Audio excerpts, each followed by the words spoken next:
बच्चों हम लोग आज व्हीट स्टोन ब्रिज पढ़ेंगे, राइट। तो व्हीट स्टोन ब्रिज को पढ़ने का जो उद्देश्य है बच्चों, तो वो ये है कि हम रजिस्टर अगर डिफरेंट टाइप से सर्किट में लगे हुए हमारे सामने आते हैं तो हम उसे कैसे उसका रिजल्टेंट निकालेंगे, ये पॉइंट बनेगा। वैसे तो व्हीट स्टोन ब्रिज का जो यूज है वो ये है कि किसी भी अननोन रजिस्टर की वैल्यू को कैलकुलेट करते हैं हम इस व्हीट स्टोन ब्रिज से, है ना। तो व्हीट स्टोन एक वैज्ञानिक हैं। अब आप भी समझो कि इनकी मंशा क्या थी, है ना। तो हम लोग पढ़ने वाले हैं व्हीट स्टोन ब्रिज, राइट।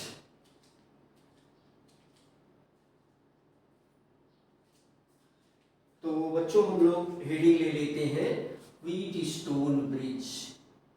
तो व्हीट स्टोन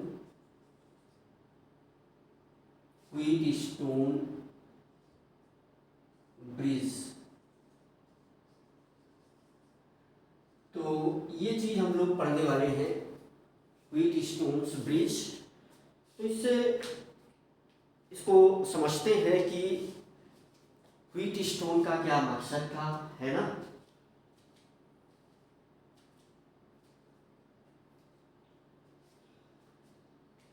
तो बच्चों यहाँ पर एक कॉमन थॉट है, उसी को अप्लाई किया जो है व्हीट स्टोन ने, और देखो ये कितना ज़्यादा सक्सेसफुल रहा, है ना। और कैसे उन्होंने चीज़ें एडजस्ट किया। सर्किट में बहुत सारे रजिस्टर अगर एक साथ जुड़े हों, 4 5 6 रजिस्टर अगर एक साथ सर्किट में जुड़े हों, तो हम व्हीट स्टोन ब्रिज से उस प्रॉब्लम को सॉल्व कर लेते हैं। वैसे आपको याद ये रखना है कि व्हीट स्टोन ब्रिज से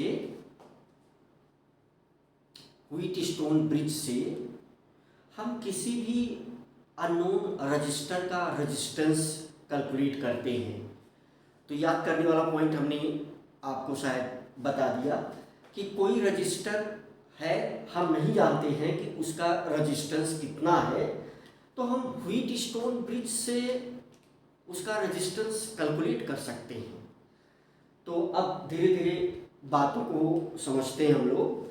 देखो एक कोई सर्किट हमने इस प्रकार से बनाया, देखो मान लो एक कोई सर्किट हमने इस प्रकार से बनाया, व्हीट स्टोन ब्रिज को हम लोग समझते हैं। तो फर्स्ट पॉइंट में मान लो ऐसी कोई सर्किट हमने बनाया, है ना। मान लो हमारे पास इस प्रकार की कोई सर्किट हमने बनाया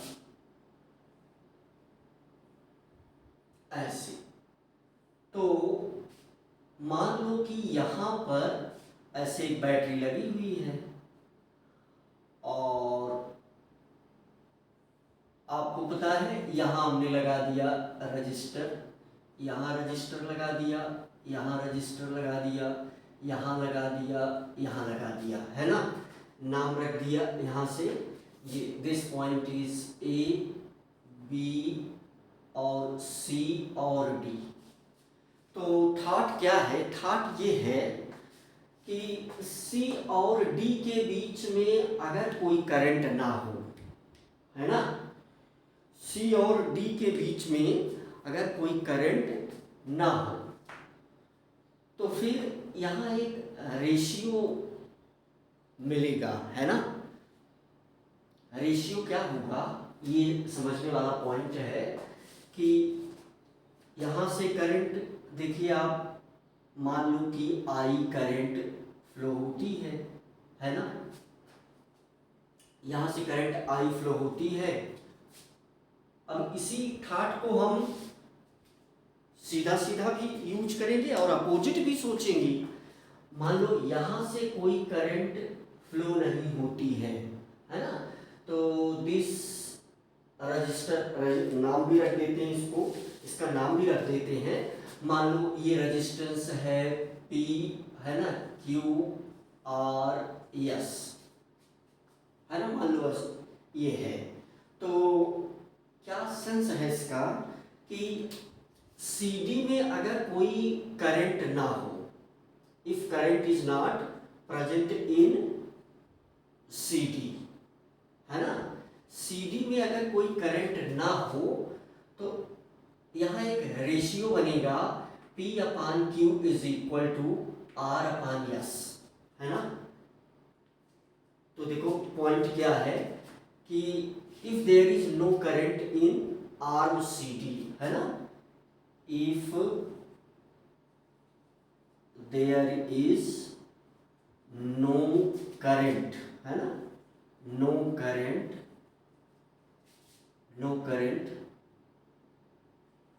इन, चाहे इसका कोई नाम रख लेते हैं, ऐसा भी कर सकते हैं, रजिस्टर का कोई नाम भी रख लो या ऐसे ही काम चलाते हैं। There is no current in arm CD, अगर CD में कोई करंट नहीं है, there is no current in arm CD, तो यहाँ एक रूल फॉलो होने लगेगा। वो रूल क्या होगा कि जो रजिस्टेंस है, resistance P/Q is equal to R/S, है ना, P/Q is equal to R/S, है ना।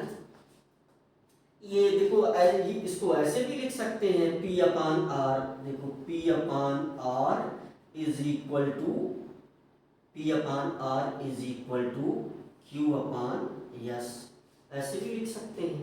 अब ये इक्वेशन है, मैथमेटिकली इसको हम घुमाते फिराते रहें, कोई उसका फायदा तो है नहीं। लेकिन अब ये पॉइंट की बात ये है, तो इसको हम लोग प्रूफ भी कर सकते हैं, है ना, इसको प्रूफ भी कर सकते हैं कि ये कैसे हो रहा है। प्रूफ करने के दो तरीके हैं। चलो एक जो है फर्स्ट मेथड, अब इसको प्रूफ भी करेंगे। देखो ये गिवन है, ये पॉइंट क्या है, गिवन है, if there is no current in arm CD। अभी हम सब कुछ बना करके फिगर देखने वाले हैं, लेकिन शुरू में ऐसा ही यहीं से समझना शुरू करो कि 4, 5 या 6 रजिस्टर मीन्स, है ना, वैसे तो अगर मोटे तौर पर बोले तो 5 रजिस्टर, है ना, 5 रजिस्टर अगर कुछ इस प्रकार से जुड़े हुए, 5 से ज़्यादा भी हो सकते हैं, अभी वैसा फिगर हम बनाएंगे। तो फिर हम रिजल्टेंट रेजिस्टेंस कैसे कैलकुलेट कर लेंगे, और फिर कोई अगर अननोन रजिस्टर है तो उसका रेजिस्टेंस भी हम निकालेंगे। लेकिन अभी शुरुआत ये हो रही है कि सिर्फ एक एजम्पशन यही है कि if there is no current in arm CD में कोई करंट नहीं है, तो फिर ये रूल फॉलो होने लगेगा। तो दो तरीके हैं इसको प्रूफ करने के लिए, और दोनों से हम देख लेते हैं। बहुत ही सिंपल मेथड है जिसे आप सामान्य रूप से समझ जाएंगे।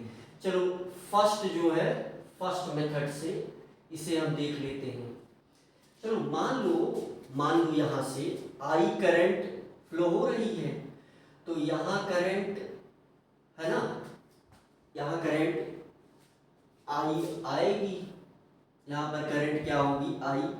अब यहाँ ये बटेगी करंट, तो यहाँ जो करंट आ गई, हम मान लेते हैं कि ये I1 है, और यहाँ जो करंट दो भाग में बट गई भाई, तो यहाँ है I2, है ना, यहाँ करंट है I2, I1 and I2 means I current जो है वो दो पार्ट में बट गई, है ना।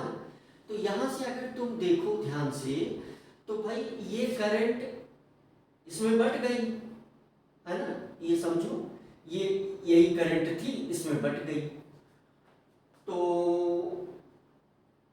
अब यहाँ भी समझ सकते हो ये पोटेंशियल है, यहाँ पर हम V मान लेते हैं, यहाँ 0 है ना। तो यहाँ इस पॉइंट पर भी पोटेंशियल क्या होगा, V ही होगा, है ना, सिंपल सी बात है। यहाँ पर भी पोटेंशियल क्या होगा, इस पॉइंट पर पोटेंशियल क्या होगा, वी ही होगा। और यहाँ पर जो है क्या होगा, जीरो होगा इस पॉइंट पर, है ना। तो सिंपल सी बात है।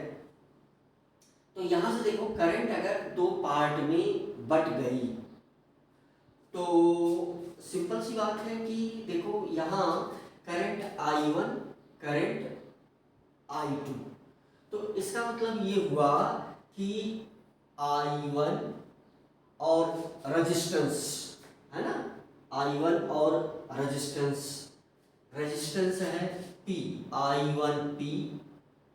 I1P माइनस I2R, है ना, बहुत सिंपल है, I2R इज इक्वल टू 0, है ना। तो देखो यहां से हम क्या लिख सकते हैं, यहां से हम लिख सकते हैं कि I1P is equal to I2R, यहां से लिख सकते हैं, है ना। अब देखो यहाँ करंट जो है कौन सी फ्लो हो रही है, देखो ये हम फिर से याद दिला दें कि हमें ये पता है कि ये यहाँ पर ये मिली हुई है पॉइंट वाई, तो हमें ये पता है कि सी और बी इसमें कोई करंट फ्लो नहीं हो रही है ना, यहाँ कोई करंट फ्लो नहीं हो रही है। ठीक है बच्चों, तो यहां से देखो और क्या तरीका है, तो यहां से करंट क्या फ्लो होगी, यहां से I2 होगी, है ना। देखो यहां भी करंट है I2 और यहां भी करंट फ्लो हो रही है, क्योंकि इसमें कोई करंट है नहीं तो यहां भी I1 ही होगी। तो ऐसे इसको भी लिख सकते हो, है ना। तो I1Q, ये हो गया इक्वेशन नंबर 1। यहां से लिख सकते हो I1Q माइनस, है ना, I2S इज इक्वल टू 0। तो यहां से हो गया I1Q is equal to I2S, है ना। तो इसे हम बोल देंगे इक्वेशन नंबर 2। तो इक्वेशन 1 डिवाइडेड बाय 2, सिंपल सी बात है, इक्वेशन 1 डिवाइडेड बाय 2। तो यहां से मामला क्या हो जाएगा, I1P अपान, है ना, I1P upon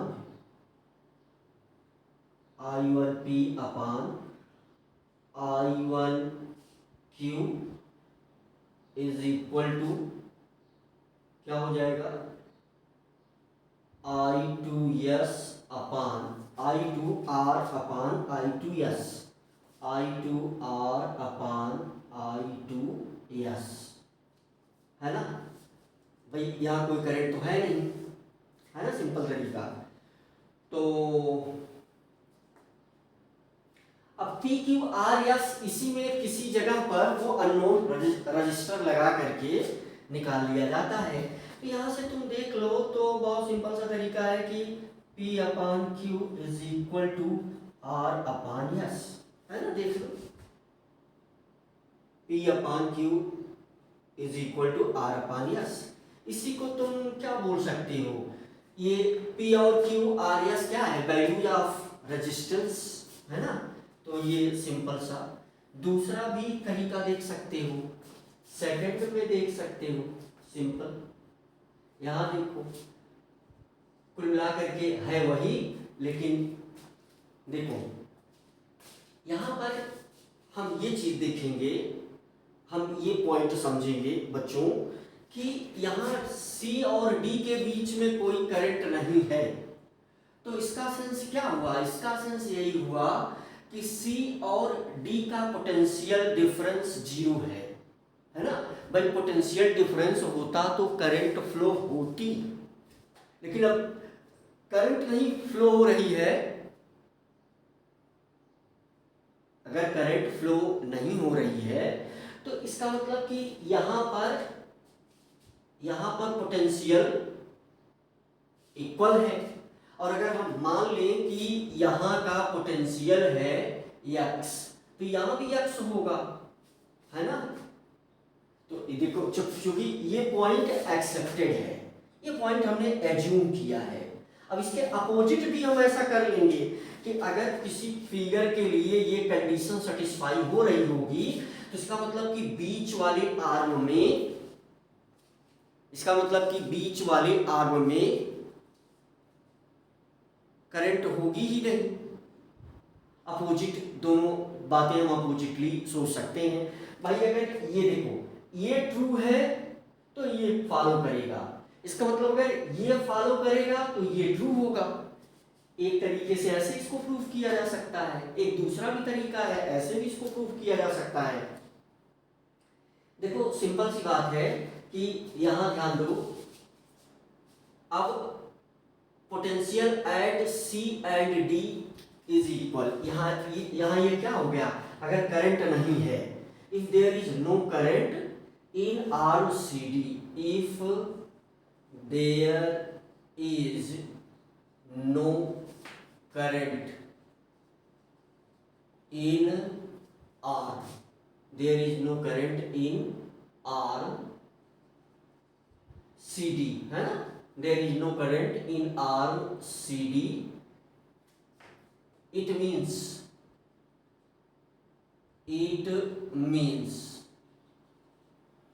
potential at C and D, it means potential at C equal to potential at D, है ना। ये पॉइंट सेटिस्फाइड है। तो अब देखो ध्यान दो, यहां पर इसका मतलब कि ये पोटेंशियल जो है इक्वल है ना। तो ध्यान दो, तो यहां पर पोटेंशियल क्या है, V। अब इन दोनों के बीच में पोटेंशियल डिफरेंस क्या हुआ, B माइनस एक्स। देखो यहां पर पोटेंशियल डिफरेंस क्या हुआ, B माइनस एक्स। तो देखो यहां से हम क्या लिख सकते हैं, V, ध्यान दो, अब यहां करंट I और रेजिस्टेंस की वैल्यू P, I1 है ना। देखो इसका मतलब कि करंट I1 है ना, देखो current I1 resistance P is equal to potential difference, यही तो ओम्स लॉ है, is equal to potential difference means V minus x, V minus x, है ना। ऐसे भी हम कर सकते हैं, है ना, सही बात। अब देखो आगे चलो, देखो यहाँ C पॉइंट पर पोटेंशियल x है, यहाँ B पॉइंट पर पोटेंशियल 0 है। तो इसका मतलब क्या हुआ, इसका मतलब हुआ कि I into Q is equal to x minus 0, है ना। यहां से क्या हो जाएगा, इस वक्त पोटेंशियल इक्वल है, तो इसका मतलब हो जाएगा कि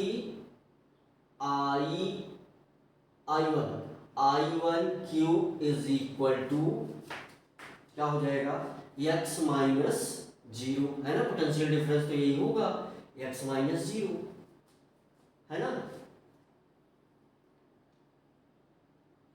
तो देखो ध्यान दो, अब यहां पर भी क्या है, इस नीचे वाले में आओ, नीचे वाले में, तो यहां भी v माइनस एक्स हो जाएगा, है ना। तो इसका मतलब कि I2, यहां देखो I2, फिगर को देखो, फिगर को देख करके ही काम बनेगा, है ना। तो I2R ये क्या हो जाएगा, V माइनस एक्स, है ना। सेम वही, यही जो यहाँ फॉलो हो रहा है वही इसमें भी होगा, है ना। सेम ही बात है ना, दो तरीके से बस कर रहा हूं मैं। और यहाँ क्या होगा, I2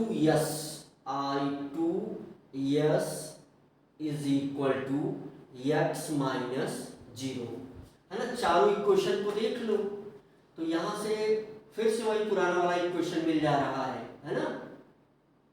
मुझे लग रहा है कि बातें बहुत क्लियर हैं और बहुत सरल हैं, बहुत ज़्यादा इसमें समझाने वाला पॉइंट नहीं है। चलो जल्दी से कर देते हैं। तो यहाँ से देखो फिर से हमें क्या मिल रहा है, I1P इज इक्वल टू, है ना, I1P इज इक्वल टू, यहाँ देखो x माइनस 0, ये है और ये इक्वल है। देखो दोनों पार्ट, है ना, या इक्वेशन में ही हम देख सकते हैं, इक्वेशन को ही ले सकते हैं, है ना। तो इक्वेशन नंबर ही बोल दो, 1 2 3 4, है ना, ऐसा कुछ।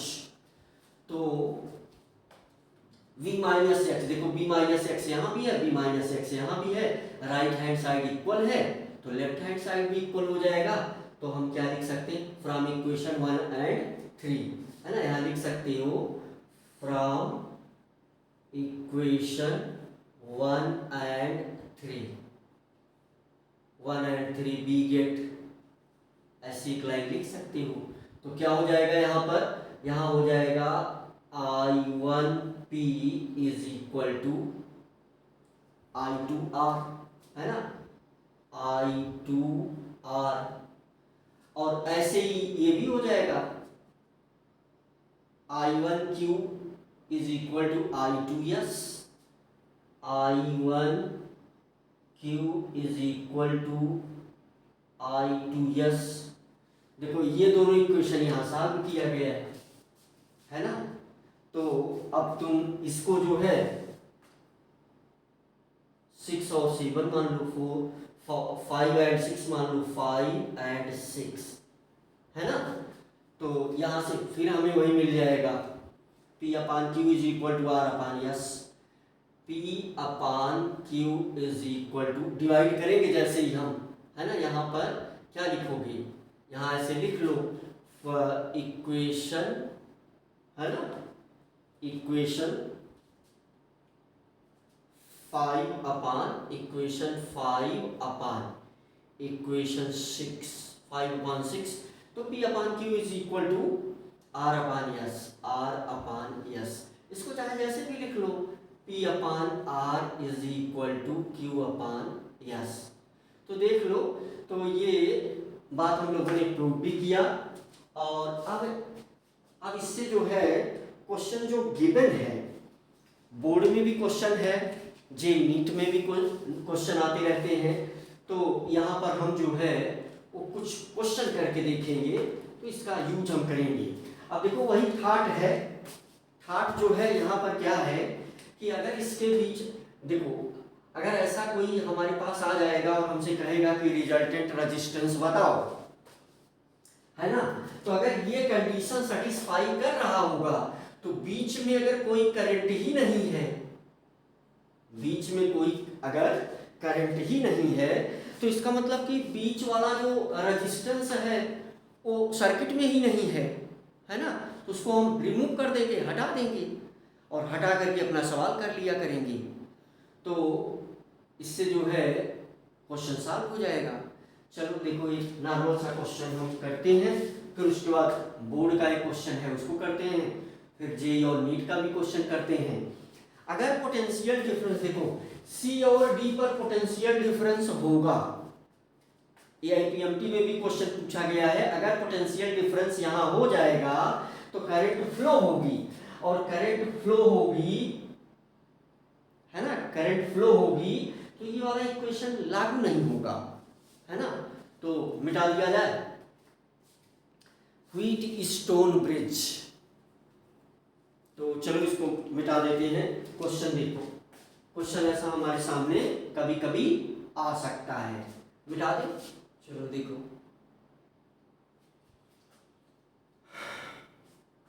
चलो मिटा दिया।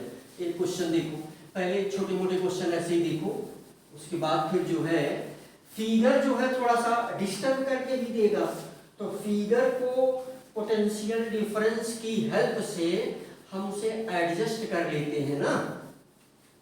कोई जिस पॉइंट, जो पॉइंट हमारे लिए अननोन है उसको हम अननोन मान लेंगे, फिर उसके बाद उसको हम ऐड और सब ऐड कर लेते हैं। चलो देखो, क्वेश्चन देखने से ही बात बनेगी। मान लो ऐसा क्वेश्चन तुम्हारे सामने, मैं क्वेश्चन फिगर बना दे रहा हूँ, इस क्वेश्चन को देखो जरा। मान लो ऐसा क्वेश्चन तुम्हारे सामने आ गया।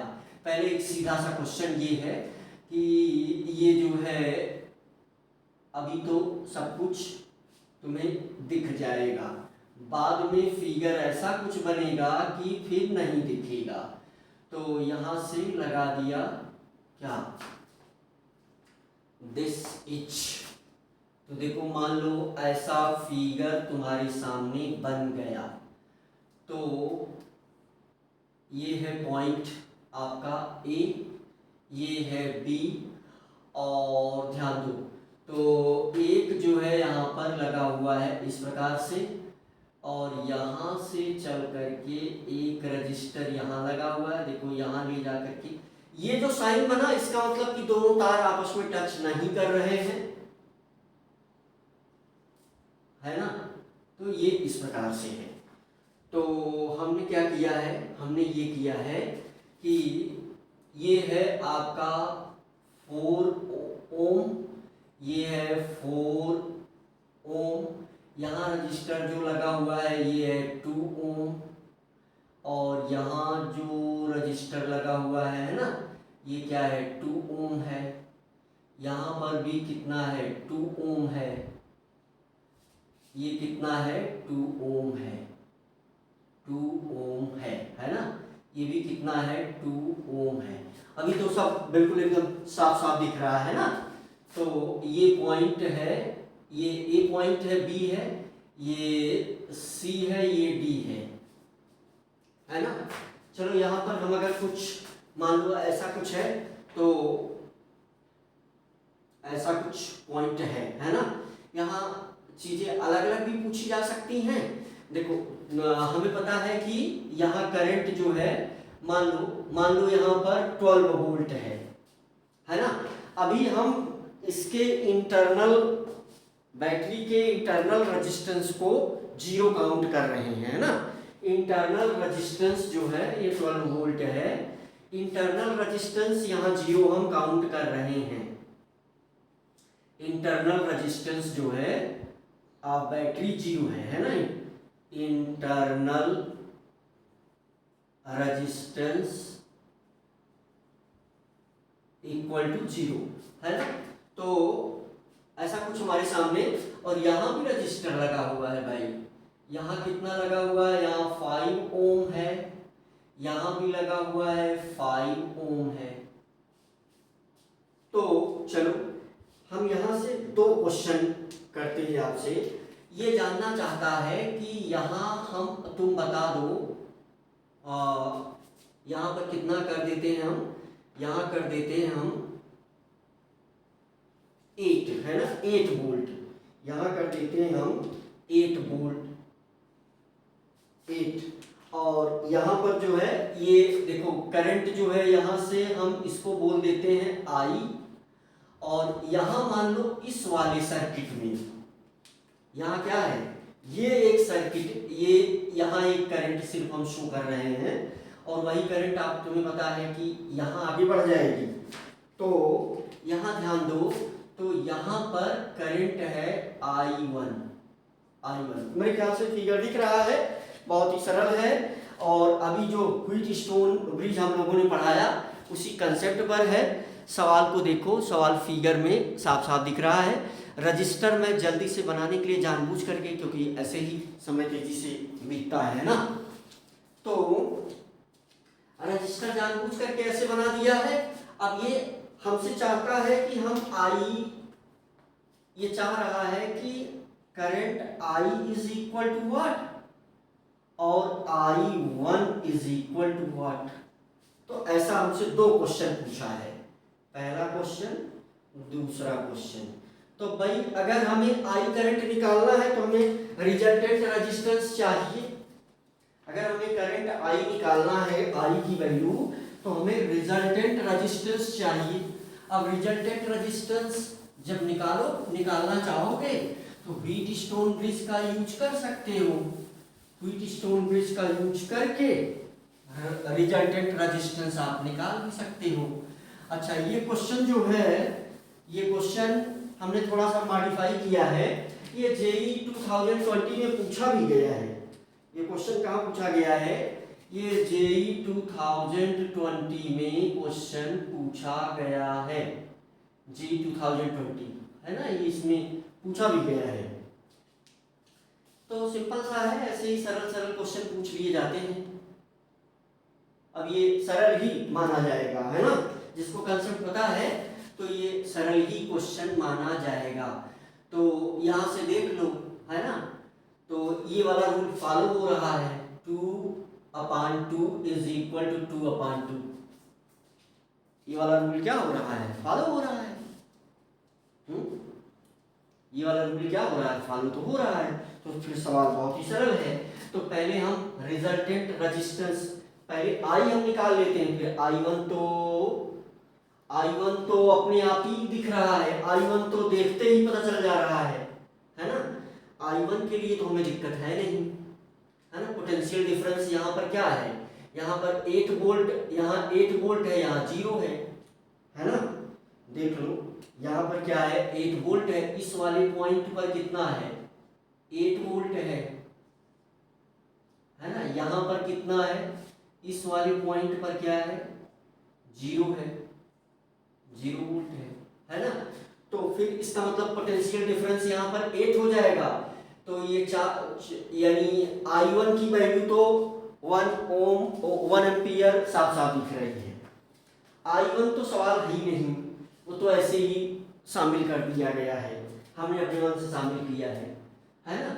I जो है वो, हालांकि जो है मतलब ये I1 वाला ही सवाल पूछा भी गया था। हाँ, I1 ही पूछा गया है था उसमें, है ना, जो कि देखते ही संभव है कि आपने। तो रिजल्टेंट रेजिस्टेंस यहाँ पर देख लो, ये कंडीशन फॉलो हो रही है। तो इसका स्ट्रक्चर कैसे, रिजल्टेंट रेजिस्टेंस कैसे बनेगा? देखो, P/Q is equal to R/S वाला मामला लग जा रहा है ना। इसको तुम P और Q 2/2 इज इक्वल टू 2/2 ऐसा होता ही है। तो सॉल्यूशन देखो, सॉल्यूशन, तो सॉल्यूशन में क्या मिल जाएगा? यहाँ से देख लो, यहाँ से सिंस ऐसे लिख सकते हो 2/2 इज इक्वल टू 2/2, है ना। ये फॉलो हो रहा है। तो इसका मतलब व्हीटस्टोन ब्रिज जो है ये बैलेंस है। हाँ, याद ये रखना है कि व्हीटस्टोन ब्रिज जो है बैलेंस की कंडीशन में ये काम करता है ना। तो अभी और डिस्कशन करके और आपको समझाते हैं, ये क्वेश्चन आप देख लें। तो इसका मतलब ये हुआ कि अब इस फिगर को तुम चाहो तो ड्रा कर सकते हो फिर से। देखो, ये पॉइंट है A और ये पॉइंट है B, है ना। तो ध्यान दो, यहां से देखो, ये ध्यान दो, इसका मतलब कि ये 2 ओम किसमें चला जा रहा है? ये ध्यान दो, ये दोनों 2 ओम किसमें है? सीरीज में है। तो ये A और B 8 और 0 के बीच में ही है। तो ये कुछ ऐसे हो जाएगा, है ना। यहां से ले जा करके इस पर जो है ये ऐसे मिला हुआ है और यहाँ पर लगा हुआ है 2 रजिस्टर, है ना। इस प्रकार से 2 रजिस्टर लगा हुआ है, ठीक है। और यहाँ भी नीचे भी वही सेम कंडीशन है। यहाँ से ले जा करके ये जुड़ा हुआ है और यहाँ भी कितना है? ये है 2 2 2 2, है ना। तो और बीच में जो है ये इस प्रकार से इससे ये जुड़ा हुआ है। भाई, ये जो C और D वाला है, जब ये इस कंडीशन को फॉलो कर लिया तो C और D के बीच में क्या नहीं है? करंट ही नहीं है। तो current is not present between C and D, है ना। C एंड D में करंट प्रेजेंट नहीं है। तो इसका मतलब कि ये सर्किट में नहीं, उसको हटा दिया गया। तो arm C and D can be neglected, है ना। या सर्किट में ही नहीं है तो रिमूव कर दिया गया, है ना। तो ये 2 और 2 और ये कितना हो गया आपका तुम्हारा 4 4, है ना, 4 और ये 4, ठीक है। तो करंट आई हमको निकालना है ना, 2/2, 2/2 को फॉलो कर रहा है। तो सी एंड सी डी है ना, arm C D is not in circuit. Arm C D यहाँ हम लिख सकते हैं, arm C D is not in circuit. ये सर्किट में नहीं है, तो उसको हमने हटा दिया। अब हटा देने के बाद सवाल बिल्कुल जीरो हो गया है ना।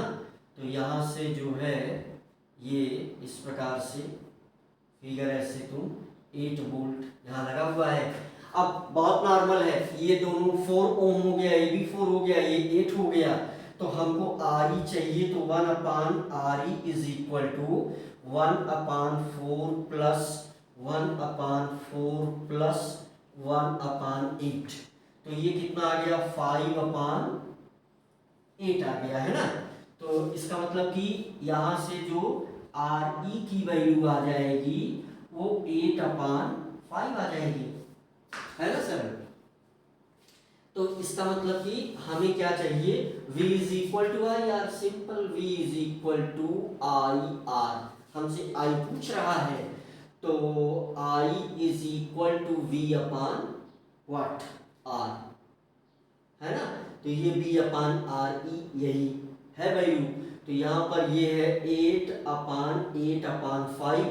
तो यहाँ से I की वैल्यू क्या आ गई, 5 एम्पियर, है ना। कितनी आ गई, 5 एम्पियर। अच्छा, ये पहले का आंसर हो गया। अगर I2 पर विचार करोगे तो I2 में जो रिजल्टेंट है वो I2 जो है यहाँ से I2 is equal to what, ये हमसे दूसरा सवाल पूछ रहा है। ये जो है पहले क्वेश्चन का आंसर हो गया। दूसरा क्वेश्चन जो है क्या है, I2 पूछ रहा है। तो वहां हमें चूंकि एक ही आर्म में हमको चाहिए, AB में ही चाहिए। I2 means only in arm AB, है ना। AB में वो करंट जानना चाहता है, तो पोटेंशियल डिफरेंस तो वही है। तो इसका मतलब कि यहां से क्या हो जाएगा, V is equal to I2, है ना। यहां से रिजल्टेंट R कितना हो जाएगा, 8 हो जाएगा। I2 मल्टीप्लाइड 8 ओम, है ना। तो ये भी 8 ही है। तो 8 is equal to I2 multiplied by 8 I2। तो यहां से I2 क्या मिल जाएगा, 8 एम्पियर। तो मेरे ख्याल से बड़ा ही सरल और सिंपल था, और ऐसे क्वेश्चन आ सकते हैं तो जिनको आप कैलकुलेट आसानी से कर सकते हैं। मुझे लग रहा है कि क्वेश्चन आपको बहुत ही समझ में आ रहा है। रजिस्टर भाई हमने बहुत रफली जानबूझ करके बनाया है, वो जल्दी से बनाने के लिए, है ना, कि जिससे हम कुछ ज़्यादा क्वेश्चन कर सकें। एक बोर्ड का क्वेश्चन है, देखो उसको। मुझे लग रहा है कि चीज़ें सरल हो गई हैं, राइट। तो चलो एक बार फिर से देख लो। एक बोर्ड का क्वेश्चन है, उसको देखो। मुझे लग रहा है कि बहुत ज़्यादा आप इसमें समझाने की जरूरत नहीं है, आप समझ चुके हो। चलो एक बोर्ड का क्वेश्चन है, उसको देखो। बोर्ड का एक क्वेश्चन पूछा गया ऐसे, और जहां भाई कई रजिस्टर दिख जाए तो वहां हमें चौकन्ने होकर के सोचना है कि क्या यहाँ व्हीटस्टोन ब्रिज का मामला तो नहीं आ रहा है ना। क्या यहाँ व्हीटस्टोन ब्रिज का मामला तो नहीं आ रहा है, ऐसा चौकन्ना होकर के सोच लेना है भाई। अगर व्हीटस्टोन ब्रिज का मामला आ रहा है तो उसको लगा देना है ना। अगर साइड के जो आर्म हैं, अगर उसमें पैरेललोग्राम टाइप का कुछ बन रहा है, अगर साइड के, कभी कभी नहीं बनेगा, जैसे ये बोर्ड वाले क्वेश्चन में देखो बना लेना पड़ता है ना, पैरेललोग्राम टाइप का बना लेना पड़ता है ना। तो वो करने से ही आएगा। देखो एक बार यहाँ ये बोर्ड में क्वेश्चन पूछा गया, देखो तो बोर्ड में क्वेश्चन क्या पूछा गया, ये क्वेश्चन बोर्ड का है, सीबीएसई ये 2008 में पूछा गया। सरल ही बहुत है, देखो बस फिगर को देखो। चलो इसको थोड़ा और लिख पढ़ करके समझाते हैं। तो ये है, एक बनाया इसने ट्रायंगल। अब बीच में रोक करके हाथ हम जो है रजिस्टर नहीं बना रहे हैं। मुझे उम्मीद है कि रजिस्टर जब आपको बनाना होगा तो आप बना लेंगे और समझ जाएंगे, है ना। तो ये मामला है सर, यहां से ये है, ये कनेक्टेड है और यहां से जो है, यहां से ये भी कनेक्टेड है सर, यहां से ये भी कनेक्टेड है ऐसे। और यहां पर चलो देख लो, ए है पॉइंट, चलो पॉइंट है ए बी, है ना, ए बी सी डी, ये सब कुछ जुड़े हुए हैं भाई, ध्यान देना।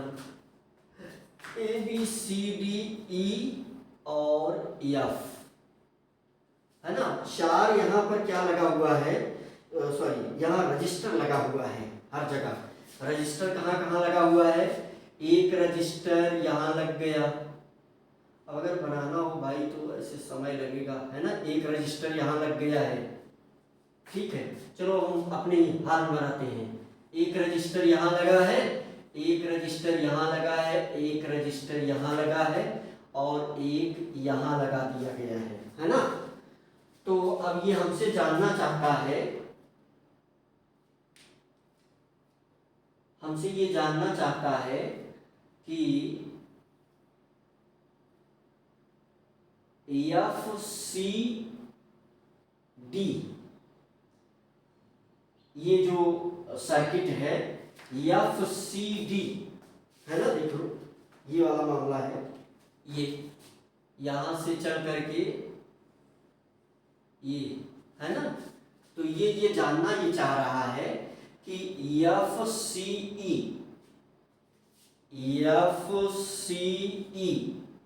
में जो करंट है, इसमें जो भी करंट है ना, तो इसमें क्या मान लें, करंट आई मान लें, I1 मान लेते हैं, ठीक है। तो इसमें जो है करंट मान लेते हैं I1 is equal to what, ये ऐसा जानना चाहता है। और ये जानना चाहता है एफ डी ई, ये जो आर्म है इसमें मान लो करंट I2 है, तो I2 is equal to what, ऐसा ये लैंग्वेज में लिख करके सवाल दिया है। मुझे लग रहा है कि मैं तुम्हें समझाने में सफल हुआ। देखो बहुत सिंपल सी बात है, सिंपल सी बात है, देख लो। तो इसका मतलब क्या हुआ, इसका मतलब ये हुआ कि अगर ये ऐसा कुछ दिया है तो यहाँ से करंट आगे, यहाँ से करंट बड़ी होगी, तो ये करंट जो है यहाँ पर बढ़ेगी, इसका कुछ ऐसा सेंस है ना। और यहाँ करंट बढ़ेगी, तो यहाँ इसको हम I मान लेते हैं, करंट I, और इसको हम क्या बोल देते हैं I1, देखो एफ सी ई, और यहाँ पर क्या है I2। तो जब कुछ ऐसा ये अपना मंतव्य प्रकट करे तो हमें दिमाग लगाना चाहिए एक चीज ये देख करके, और इसमें 4 ओम शब्द, रजिस्टर भी कितने ओम हैं, सारे रजिस्टर भी हैं 4 ओम ही हैं, है ना, 2 2 4 सारे रजिस्टर जो है कितना रजिस्टर लगा हुआ है इसमें देख लो। एक जो है, एक यहाँ 1 2 3 4 5, एक यहाँ पर भी है ना। एक रजिस्टर जो है, एक रजिस्टर और भी लगा है,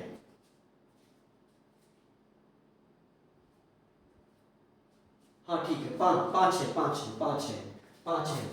तो 1 2 3 4 5 रजिस्टर लगा हुआ है, सब 4 ओम है। हाँ 4 ओम ये भी है, 4 ओम ये भी है, 4 ओम ये भी है और 4 ओम ये भी है। भाई ये सब सवाल बहुत ही ज़्यादा सरल हैं, बहुत ही ज़्यादा सरल हैं, बस प्रैक्टिस करने की बात है। जब हम फिगर बना करके स्वतः प्रैक्टिस करेंगे बस हो गया, उतना ही है। लेकिन जब तक फिगर बना करके स्वतः प्रैक्टिस नहीं कर रहे हो, स्वतः नहीं सोच रहे हो, तो ये बहुत ही ज़्यादा टफ है ना। नहीं तो ये बहुत ज़्यादा सरल है, जैसे ही फिगर बना करके आपने प्रैक्टिस किया। देखो अब हमें फिगर को क्या करना है, सारे 4 इक्वल दिख रहे हैं, तो हमारे दिमाग में क्लिक करना चाहिए कि कहीं ये व्हीटस्टोन ब्रिज का तो मामला नहीं है, ऐसा हमारे दिमाग में क्लिक करना चाहिए। तो ये जो है ऐसा कुछ मामला बनेगा। तो चलो इसको हम लोग मॉडिफाई करते हैं, फिगर को मॉडिफाई करते हैं। तो देखो ये जो है पॉइंट है, यहाँ देखो पॉइंट है ए, यहाँ पॉइंट है बी, है ना, पॉइंट ए है पॉइंट बी। इसका मतलब कि ये बैटरी लगी होगी यहाँ पर, यहाँ हम बैटरी लगा, ये इसके बीच में कोई 2 पॉइंट है, इसके बीच में बैटरी लगी होगी, है ना, यहाँ कहीं ला करके। चलो लगा ही देते हैं, अभी फालतू का पॉइंट बनेगा लेकिन फिर भी हम इसे जोड़ेंगे। देखो ए से क्या जुड़ा हुआ है, ए से फिर एफ जुड़ा हुआ है ना, तो इसको ले जा करके ऐसे ही कुछ यहाँ से आगे बढ़ा दिया और यहाँ से इसको भी आगे बढ़ा दिया। यहाँ देखो ए से डायरेक्ट क्या जुड़ा हुआ है, ए से डायरेक्ट जुड़ा हुआ है, देखो ए से जुड़ा हुआ है एफ, है ना, एफ से जुड़ा हुआ है सी। तो देखो ये ए से हमने जोड़ दिया यहाँ पर हमने जोड़ दिया, ये पॉइंट है, चलो चलो यहीं पर एफ एक पॉइंट है, देखो। और बी से क्या जुड़ा हुआ है, ई जुड़ा हुआ है, तो बी से हमने ये पॉइंट मान लिया, ई जुड़ा हुआ है, ठीक है। अब एफ से क्या जुड़ा हुआ है, सी जुड़ा हुआ है, तो चलो एफ से हम सी जोड़ देते हैं, एफ से सी जोड़ देते हैं। देखो ई से भी सी जुड़ा हुआ है ना, चलो मिटा करके कुछ देखो यहाँ पर, यहाँ देखो एफ से सी जुड़ा हुआ है, तो लो एफ से हमने सी जोड़ दिया, और देखो सी से भी ई जुड़ा हुआ है, तो लो ई भी जोड़ दिया, ठीक है। और फिर बी से देखो, ये वाला ये पॉइंट है बी, बी से ई जुड़ा हुआ है, ई से ये है पॉइंट सी, ई से जो है डी जुड़ा हुआ है, और डी से एफ भी जुड़ा हुआ है, और सी और डी भी जुड़ा हुआ है, तो खेल खत्म हो गया, सवाल सॉल्व हो गया, है ना। सब पर रजिस्टर बना दो जल्दी से, सॉल्यूशन यहाँ हो गया, सॉल्यूशन यहाँ हो गया। देखो बस हमने क्या किया, हमने बस फिगर को व्हीटस्टोन ब्रिज फॉर्म में ला दिया। तो देखो एफ सी के बीच में, सभी के बीच में, एफ सी के बीच में क्या है, रेजिस्टेंस है, यहाँ रेजिस्टेंस है, और सी और डी के भी बीच में रेजिस्टेंस है, एफ और डी के भी बीच में रेजिस्टेंस है, यहाँ भी रेजिस्टेंस है। एग्जाम में ऐसे रेजिस्टेंस ना बनाना, हम अपना समय बचाने के लिए, वैसे ही हम समझाने के चक्कर में पड़ जाते हैं तो स्लो, हम खुद ही बहुत स्लो हो जाते हैं समझाने के चक्कर में, कि हमारा वीकेस्ट स्टूडेंट समझ जाए, इसी चक्कर में हम कभी कभी बहुत स्लो हो जाते हैं, कुछ बच्चे ऐसा कहते हैं, है ना। तो फिर एग्जाम में ये रेजिस्टेंस मत बनाना, हम अपना समय बचाने के लिए ये सब बना देते हैं जल्दी से। तो ये सारे 4 हैं, यूनिट भी लिखना है यहाँ पर, 4 ओम 4 ओम 4 ओम, हर जगह यूनिट भी लिखना। तो देखो यहाँ पर 4/4 इज इक्वल टू 4/4 का मामला सेट हो गया। अब ध्यान दो, I1 करंट कहाँ है, I1 करंट यहाँ पर है, देख लो, एफ से सी की तरफ है I1, एफ से सी की तरफ है I1, और क्या है, एफ से डी की तरफ है, देखो एफ डी ई, एफ से डी की तरफ है, देखो एफ से डी की तरफ है I2। अब I1 I2 की वैल्यू हमें बताना है, तो कितना सरल हो गया है मामला। अब देखो 4/4 इज इक्वल टू, है ना, सिंस 4/4 इज इक्वल, देखो ये हो गया P, कलम बदल दें, तुम लोग कुछ नहीं समझते यार, जो तेज बच्चे होंगे भाई उनके वो ऊब रहे होंगे, मुझे पता है, जो तेज बच्चे होंगे क्लास के वो ऊब रहे होंगे, लेकिन फिर भी भाई देखो ध्यान से, देख लो, ये हो गया P, ये Q, ये R, ये S, है ना। तो 4/4 is equal to 4/4 is equal to 4/4, तो P/Q is equal to R/S, है ना, P/Q is equal to R/S। तो ये मामला हो गया। इसका मतलब CD is not arm CD is not in circuit, so we can remove CD from circuit, है ना. Now we can remove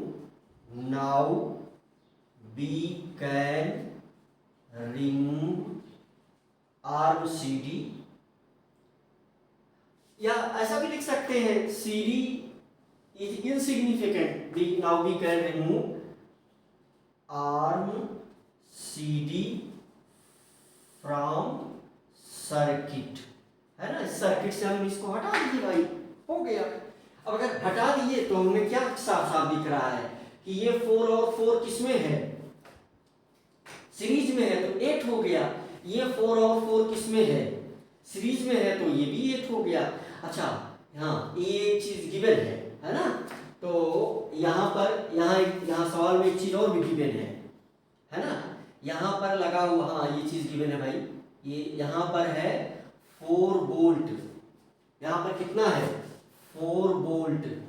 और यहाँ पर भी क्या एज्यूम किया गया है कि इंटरनल रेजिस्टेंस 0 है. यहाँ पर भी इंटरनल है ना, internal resistance equal to 0, internal resistance equal to 0. यहाँ पर भी इंटरनल रेजिस्टेंस इक्वल टू 0. अरे बहुत छोटी बात है, जैसे ही आगे पढ़ाएंगे ये सब समझ जाओगे, है ना. ईएमएफ और पोटेंशियल डिफरेंस, इस सब में सारी कहानियां बहुत क्लियर हो जाएंगी. अभी बस ऐसे ही मान करके आगे बढ़ जाओ. ये मामला हो गया. तो 4 4 8 4 4 8 है ना. तो यहाँ से RE, अब हमें ये फिगर कैसे हो गया, है ना, फिगर ऐसे हो गया इसका 60. ये है पॉइंट F, ये है पॉइंट E. अब ये फिगर कुछ ऐसे हो गया, है ना, फिगर कुछ अब ये ऐसे हो गया.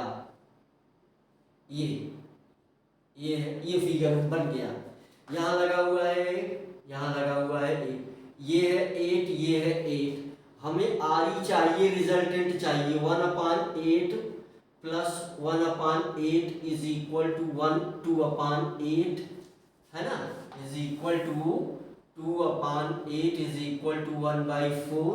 RE is equal to 4. ठीक है. तो I हमें क्या पता है, I is equal to V/RE, तो 4/4. हमें क्या मिल रहा है, I मिल रहा है. हमने क्या बताया था, यहां से क्या चल रहा होगा, I चल रहा होगा. पूछ तो नहीं रहा है I, हमें I2 ये भी निकाल लेना होगा, है ना. हाँ, ये क्वेश्चन, इसमें ये एक क्वेश्चन ये किया गया था. मान लो एक क्वेश्चन ये किया गया था और एक क्वेश्चन ये किया गया था, एक क्वेश्चन और किया गया था. ये 3 नंबर का सवाल था. ये 3 मार्क का क्वेश्चन है भाई, है ना. एक क्वेश्चन किया गया था रिजल्टेंट रेजिस्टेंस,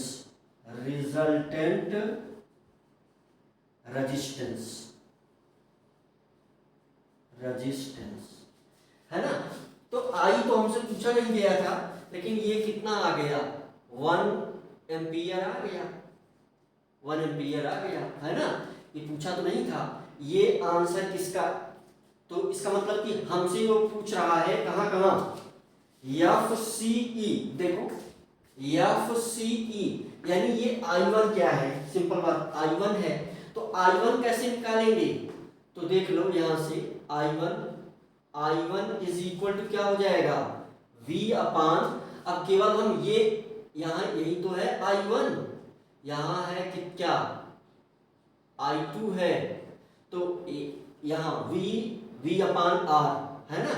तो V कितना है, 4 है, ये 8 है, तो 1/2 यानी I1 क्या आ गया, 0.5 एम्पियर, है ना. तो यहाँ से और नीचे भी वही है, तो यही I2 भी हो जाएगा. I2 is also equal to 0.5 ampere. तो ABCD ये हो गया A का आंसर, है ना. ये हो गया B का आंसर, ये हो गया C का आंसर. बहुत सिंपल है, देख लो कितना सरल है और कितना ज़्यादा सरल है. बस। लेकिन भाई प्रैक्टिस, फिगर को मॉडिफाई करो, बस यही देखो कौन किसके बीच में जुड़ा है। मैं यहाँ क्या कर रहा हूँ, बस कौन किसके बीच में जुड़ा है, बस इससे ज़्यादा मैं कुछ कर रहा हूँ। ये यहाँ जुड़ा है, ये यहाँ जुड़ा है, उसको देख करके बस सेट कर देना है, बस सेट हो गया, मामला सेट हो गया, इसमें कुछ सोचने नहीं है ना। सेट हो गया तो मामला सेट ही हो गया। तो सवाल मुझे लग रहा है कि बहुत ही ज़्यादा सरल है। देखो है ना, व्हीट स्टोन ब्रिज का ये कैसे इक्वेशन आया, इसको हमने प्रूफ भी किया ना। जो देखो, जो 4/4 इज इक्वल टू 4/4 हम लिख ले रहे हैं। अगर ऐसा हो जाए तो इसका मतलब कि व्हीट स्टोन किस में है, बैलेंस में है, और फिर CD जो आर्म है उसमें कोई करंट नहीं है।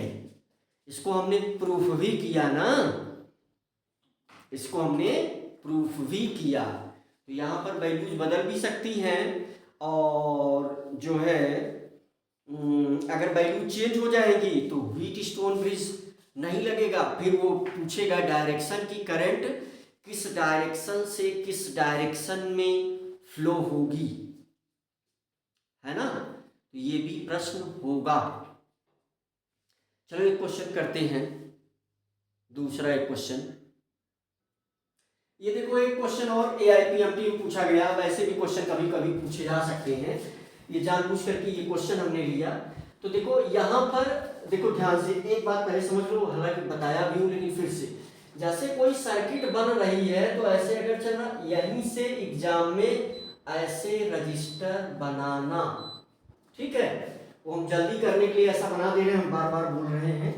तो ये रजिस्टर बनाने का तरीका है, लेकिन इसको बनाने में थोड़ा सा समय, 2 सेकंड में अपना वही बचा रहा हूँ, क्योंकि समझाना इंपॉर्टेंट है ना। तो देखो यहाँ ऐसा संभव नहीं है P/Q is equal to R/S, है ना। ये P/Q is equal to R/S ऐसा संभव यहाँ नहीं है ना, PQRS। तो देखो इसका सलूशन देख लो, समझ लो। क्वेश्चन देखो क्या दिया गया है, क्वेश्चन ये दिया गया है कि in the circuit shown if a conducting wire connected between point A and B, the current in the wire will, है ना। ये सर्किट ऐसा फिगर उसने दिया है क्वेश्चन में, वो कह रहा है A और B से एक वायर कनेक्टेड है, और अगर वायर कनेक्टेड है ऐसा कुछ, तो फिर करंट कैसे फ्लो होगी, है ना। The current in the wire will be, ये क्या करंट जीरो होगी, तो जीरो तो नहीं होगी। करंट जीरो क्यों नहीं होगी, क्योंकि ये 4/1 इज नॉट इक्वल टू 4/3, है ना। PQRS, है ना, देखो PQRS, है ना, सॉल्यूशन। तो सिंपल सी बात है कि P/Q, है ना, देख लो, P/Q not equal to R/S, है ना। 4/4 नॉट इक्वल टू 1/3, ऐसा तो होता नहीं है। तो इसका मतलब कि AB में कुछ ना कुछ करंट होगा, तो पहला ऑप्शन तो गलत हो गया। तो AB में करंट होगा। अब वो कह रहा है कि flow from B to A, क्या ये B टू A फ्लो करेगा। यहां से चलो, यहां से दिमाग लगाओ,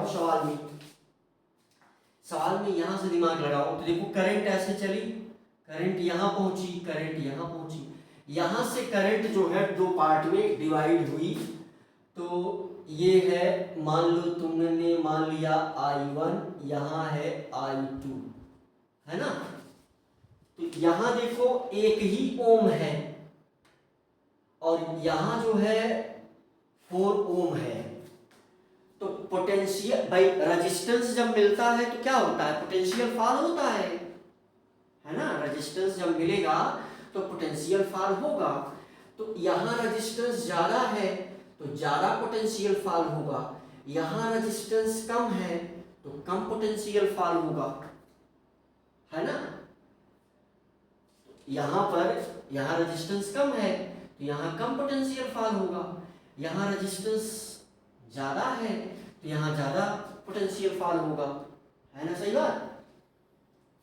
तो इसका मतलब कि यहाँ पोटेंशियल अगर कम फाल होगा तो बी पॉइंट पर पोटेंशियल ज्यादा होगा, ए पॉइंट पर पोटेंशियल कम होगा, है ना। यहां लिख सकते हो ड्यू टू 1 ओम, है ना, in the direction C B, देखो ऐसा लिख सकते हो in the direction C B, solve भी कर दिया जाए, in the direction C B, है ना, less potential fall, in the direction C B क्या लिखोगे solution, in the direction C B, in the direction CB less potential fall due to less resistance, है ना, less potential fall, less potential fall due to smaller resistance, due to small resistor, है ना, due to smaller resistor is present, है ना, smaller resistor is present, है ना, और point C D C A direction में, है ना, in direction of C A more potential fall, in the direction of C A, in the direction, अब ये मैं सॉल्व करने लगा, इन द डायरेक्शन ऑफ, अब ऐसा क्वेश्चन बोर्ड में पूछा जा सकता है, 2 नंबर का सवाल, ये 2 नंबर, ये ऑप्शन मिटा देगा, बोर्ड में पूछ लेगा 2 नंबर का सवाल, या 1 नंबर में भी कभी कभी, क्योंकि है तो सरल ही, वो कभी कभी 1 नंबर में भी पूछ सकता है, 1 नंबर में पूछे तो बस फटाका यहीं से देखो, पोटेंशियल यहाँ ज्यादा फाल होगा, यहाँ कम फाल होगा, तो बी टू ए फ्लो करेगा, खेल खत्म। अगर 2 नंबर पूछ रहा है तो सॉल्व कर दो, in the direction C B more potential fall, more, है ना, more potential fall, more potential fall, more potential fall, अधिक पोटेंशियल गिरेगा, तो potential at point B is greater than potential at point A. तो भाई high potential से low potential की तरफ करंट फ्लो होती है, तो current will flow from B to A, option B सही है। Now current will flow from, now current will flow from B to A, ठीक है। ए टू बी तो नहीं होगा क्योंकि ए का पोटेंशियल ही कम है। Flow in the direction which will depend upon B, B पर कैसे डिपेंड करेगा, बी तो कुछ भी हो, बी से बी पर तो डिपेंड नहीं करेगा, क्योंकि यहाँ लगे हुए रजिस्टर जो है इस पर डिपेंड करेगा कि I1 और I2 क्या होगा, है ना। तो ये छोटा सा क्वेश्चन हमने व्हीटस्टोन ब्रिज की बातें की, कुछ सवाल भी देखे, है ना, और इससे जुड़े हुए अभी और बहुत सारे डिस्कशन हैं। तो आगे के लेक्चर में इससे जुड़े हुए जो और डिस्कशन है, इसका टेक्निकल पॉइंट क्या है, हाई सेंसिटिव ये कब होगा, तो जब चारों बराबर होंगे तो हाई सेंसिटिव होगा। तो ये सारी चीज़ें हम लोग आने वाले लेक्चर में करेंगे, राइट।